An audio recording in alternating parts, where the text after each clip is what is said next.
What up, peeps? Tony Baker here, back with another movie review. This time I'm reviewing The Prodigy. It's a story about a mother who thinks that there may be something supernaturally wrong with her son. It stars Taylor Schilling. She's the lead in Orange is the New Black, if you're not familiar with who she is. And Jackson Robert Scott plays her son. So the movie, if you haven't seen the trailer for it, it's essentially like a woman that thinks there's something going on with her son where it turns out he's inhabited by a grown man. And so what the movie's about is there's a legend, there's been cases where, a person has died and the spirit of that person inhabits a child that was just born. As the death of that one person, it lined up with the birth of another. And so their spirit inhabits the child. The spirit usually leaves when a task is carried out that they didn't fulfill before they die. So you have these two souls within one body battling for, leverage within the child. And so, it's far-fetched. It's like, what's going on with my son? He's doing weird stuff. And then he'll do some evil stuff because he was inhabited by an evil guy, like a really bad serial killer type dude. And so this kid that didn't sign up for this, he was just born, but he'll just black out. Like the kid doesn't remember, what was done. He was just like, I don't know what, last thing I remember was this. And I don't know. And it's tough. He's doing this wild stuff. He's beating kids with a monkey wrench. And then I don't know, I did that? This is crazy. That's not a good look. And you don't want your kid institutionalized out here in these streets. That's pretty much the gist of the movie. It's creepy, it's directed by Nicholas McCarthy. I'm not familiar with any of his work. You can IMDb him, check him out. I might go dig back in the crates a little bit and check out what's going on. I'm a fan of like a nice little supernatural thriller, man. I love the fact that they can make them so easily. The budgets are really low. The thing I notice about horror movies, the budgets are really low, but they look good. Like they generally look like they spent some money on this when they really didn't. I think a big part of the horror supernatural movie low budget vibe is that you don't have to get big stars to be in it to eat up a lot of that budget.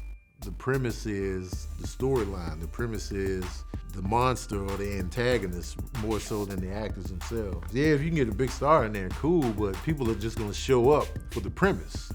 And if you got a good, nice little trailer going, that's all you need. It could be anybody in there. And so there's this one really creepy scene that's in the trailer where it's just the kid runs to the mom and just changes when she gets, it was weird. It's a weird setup. And it's like, one of the takeaways from the movie, and I hate to see this, is when, and I understand as a parent, I get it, the parent always gets super offended when somebody, whether it be a teacher or a therapist or a doctor, they get really offended when they tell them something about their child.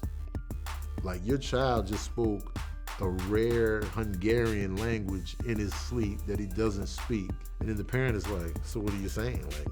My son might be inhabited by, another spirit. What kind of sense does that make? What kind of sense does it make for your son to be speaking another language he's not familiar with and saying some horrible stuff within that? Explain that.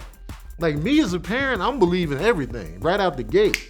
I'm like, yo, man, my son beat this kid up at school, wasn't even like him. He did this to the babysitter. He's speaking languages in his sleep. Your son could be inhabited by another. I believe you. How do we stop it?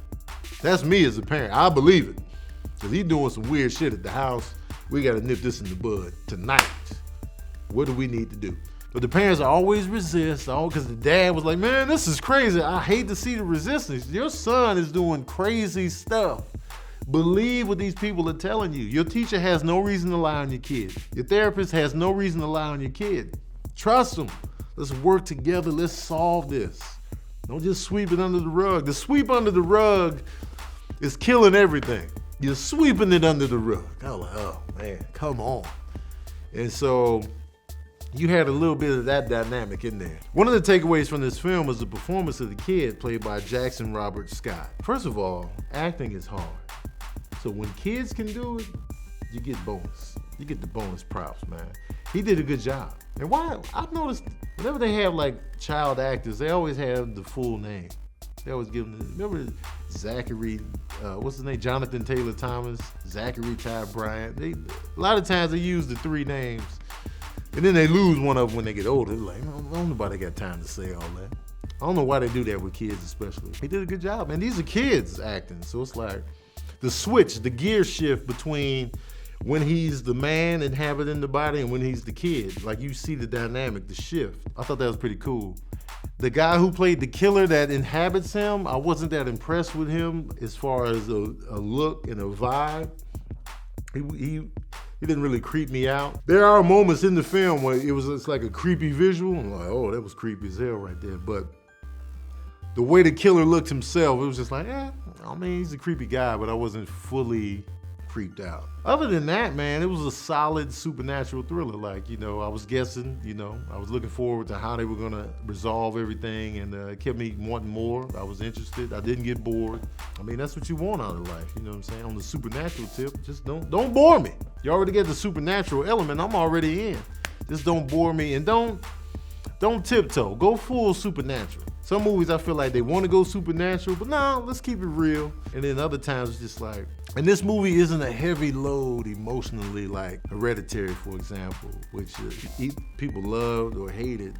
It's kind of, I was more in the in-between. Like I was kind of like, I didn't really grasp everything that was going on, but I feel like Toni Collette was robbed of an Oscar nomination for Hereditary.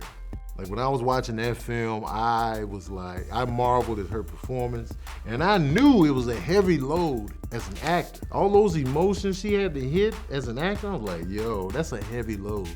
I think her acting was the best performance of the year for an actress, in my opinion. But I didn't see the other nominees, so I don't wanna hate on anybody else's shine, but she definitely got overlooked. But forget all that. Y'all wanna know the smooth jazz review of The Prodigy? Well, here it is. Oh yeah.